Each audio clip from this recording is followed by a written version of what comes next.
Bienvenidos a una edición más de Revolución en Valores. Hoy para hablar de lo que sucede en la actualidad, una actualidad caliente, el resultado de estas elecciones para avanzar. Cada vez queda menos tiempo para noviembre, la cosa se ha puesto un poco caliente y queremos dialogar con uno de los candidatos a diputado nacional por la provincia de Buenos Aires. Con nosotros el economista José Luis Espert. ¿Cómo le va? Hola, ¿qué tal? ¿Cómo estás? Un placer tenerlo aquí en nuestra casa.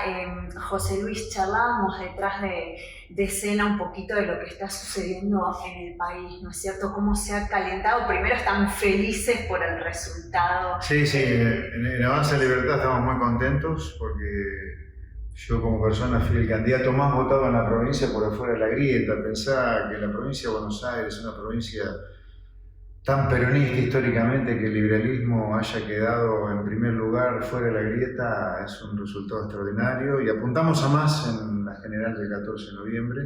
Creo que la gente está entendiendo que dentro de la grieta, o sea, dentro de la vieja política, la política tradicional, no está la solución a los problemas que tiene la gente, de que no llega a fin de mes, que tiene miedo de perder el trabajo, la inseguridad. Ninguno de estos problemas han sido solucionados, sino agravados por la política profesional. Cuando digo la política profesional, hablo de gente que se dedicó toda la vida a la política. Sí. Y la gente parecería ser que se está abriendo a darnos una oportunidad. Gente que nunca hicimos política y que en mi caso, cerca de los 60 años, he decidido hacer política, directamente asustado y aterrado en algún lugar por lo que le está pasando al país. Yo no puedo creer que Argentina esté transformándose de a poco en una gigantesca villa miseria. A eso vamos si no hacemos grandes transformaciones. Acá no hay que ir con chiquitas, Acá no se trata de subir el mínimo no imponible, dar un plancito.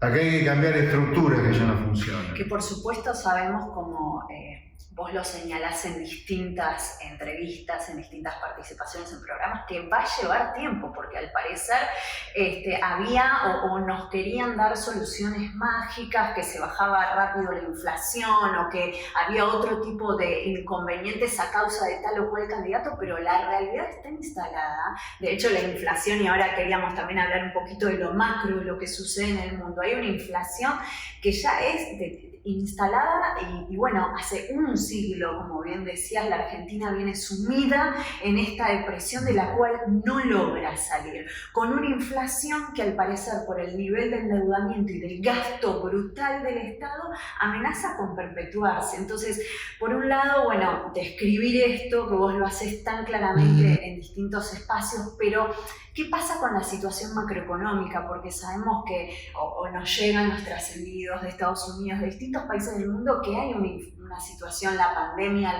también, si se quiere, lo trajo a relucir, una inflación generalizada. ¿Qué pasa con esa situación en el mundo y cómo eso encima nos puede llegar a golpear? Porque hablamos, es como que estamos encerrados en nuestra diminuta agenda y el mundo habla también otro tipo de cuestiones. Más allá de que la pandemia nos equiparó bastante.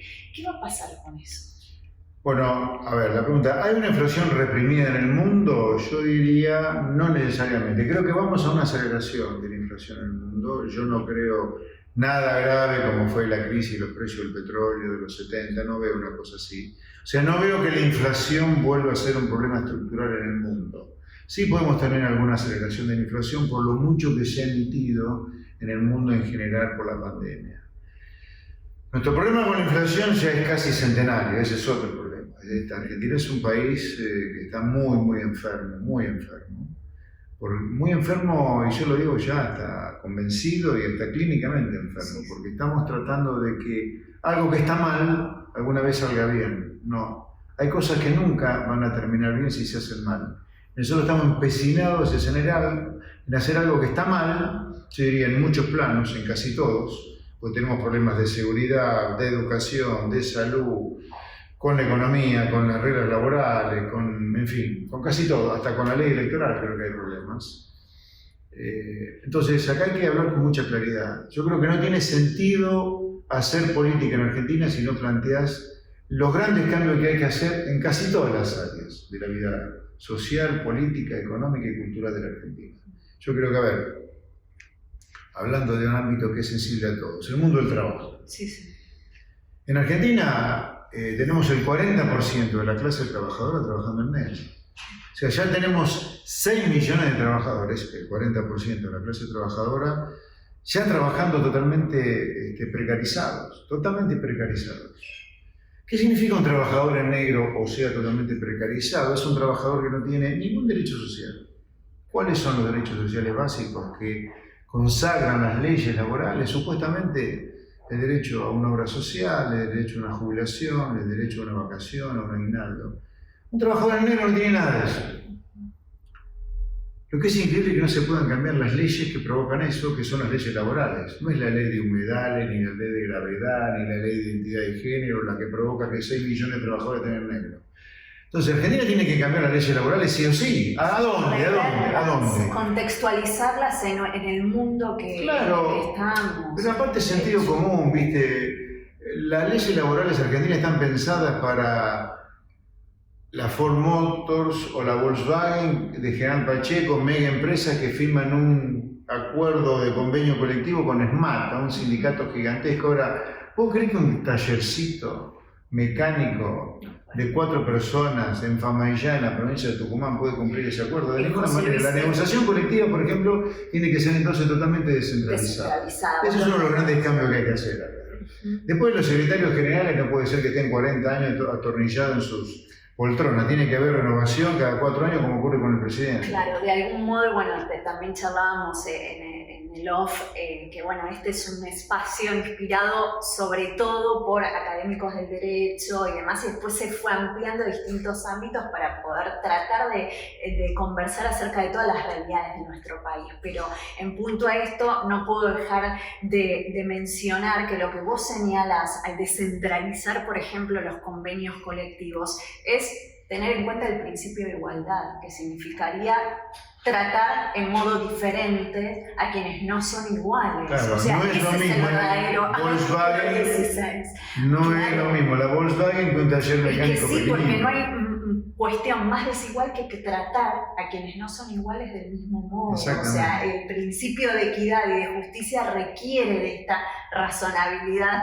artículo 28, ¿no? Por supuesto que la señora, el señor desde su casa tal vez estas cuestiones técnicas no las manejan, pero en lo concreto se ven las situaciones de injusticia, cómo está presente la justicia en cada cosa, ¿no? De lo cotidiano. Sí. Cuando vamos a los impuestos también, ¿no? Podemos hablar de la razonabilidad, sí, las alícuotas, o de la igualdad. Por ejemplo, ¿por qué sometemos a la gente que trabaja en la actividad privada, un comerciante, un talabartero, un tintorero, el dueño de un bar, de un restaurante, a una presión impositiva salvaje?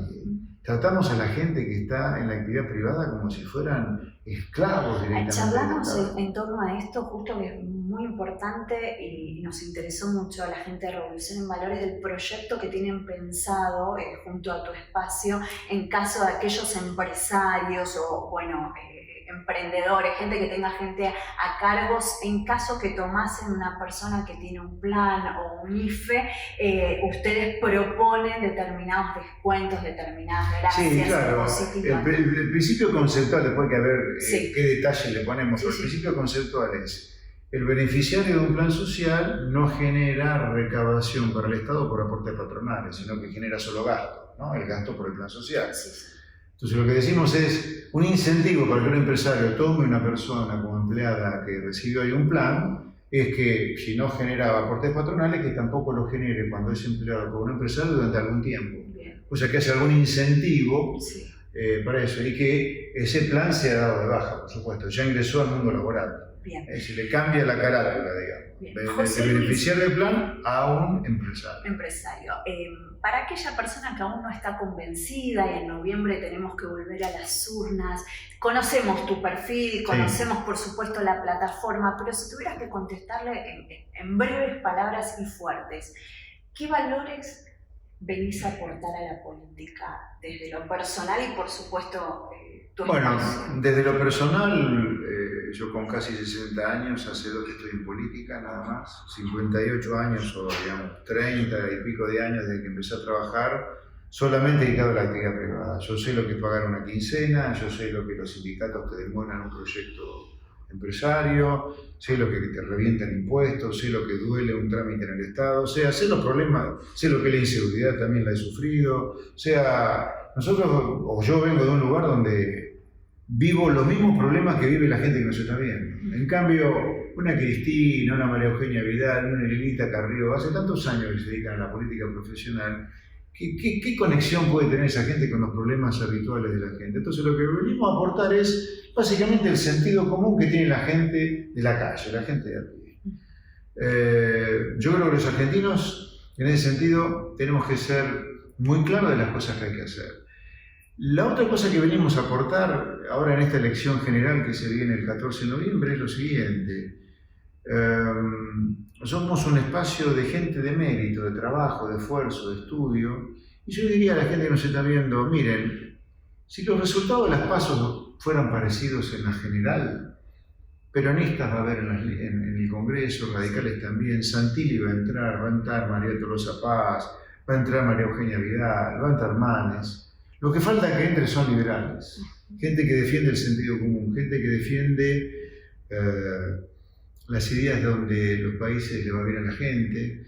Y también lo que aportaríamos es el antikirchnerismo duro. Yo creo que el kirchnerismo es de las peores cosas que le ha pasado a la democracia argentina, y no veo una oposición muy fuerte al kirchnerismo de parte de un Santilli, de una María Eugenia Vidal. Nosotros con Carolina Pipa, en nuestra lista, le vamos a proponer a la gente una oposición dura al kirchnerismo, una oposición dura a los que nos han destruido con la pandemia. Ahora de pronto la pandemia se termina porque tuvieron un mal resultado electoral, ahora de pronto empiezan a emitir dinero a rajabonete contra los D que nos regaló el fondo. Ahora resulta ser que se terminaron todos los problemas que había antes del 12 de septiembre. Le venimos a aportar las ideas del sentido común que aplican los países donde la gente vive bien y un antikirchnerismo duro realmente, porque creemos que el kirchnerismo habría que desalojarlo en el 2023, pero con un programa de reformas que impida que vuelva, que no nos pase lo mismo que en 2015, eso lo tenemos claro. O sea que si uno pretende que un espacio no vuelva de algún modo, y esto es la seriedad del debate que debería darse, ¿no? Es que raya lo antidemocrático para que mucha gente de la sociedad, del electorado y también políticos consideren que un espacio ya no debe volver, porque puedo disentir, puedo estar a favor o en contra, pero pone en riesgo, si se quiere, opinan mucho, los principios democráticos, el kirchnerismo, ¿no es cierto? Porque, insisto, para que uno desee que un espacio no tenga representación, mirá, puedo estar a favor o no, pero vos fijate nomás las declaraciones, por ejemplo, agarremos lo último que hay, las declaraciones de Mario Viggi, el intendente de José Cepaz, diciendo que ojalá algún día al periodismo se le vuelva en contra todo lo que el periodismo supuestamente está haciendo contra el gobierno de Alberto Fernández. ¿Qué es esto? Esto es una amenaza nada velada contra el periodismo. Yo creo que una de las libertades más importantes que hemos conseguido con sangre en Argentina, después de que volvió la democracia, o antes de que volviera la democracia, en realidad es la libertad de expresión. Eso no puede estar en juego, pero ni siquiera cuestionada, y mucho menos por un impresentable como Mario Viggi. Pero además el kirchnerismo representa la corrupción, el desenfado, la cosa inescrupulosa. Hace poquito estuvimos, después de la elección, una semana con la sociedad en vilo a ver si se peleaban o no Alberto Fernández y Cristina. O sea, nos meten en una cuarentena cavernícola, nos funden a todos. Los chicos repitencian en el colegio, tartamudean, los más chiquitos se volvieron a hacer pis. La vida de la familia se transformó en un infierno. Y encima, después de eso, tenemos que aguantar una pelea tipo Tom y Jerry entre Alberto y Cristina. No es gente que esté a la altura de lo que necesita la Argentina para que se la gobierne, la verdad. Bien.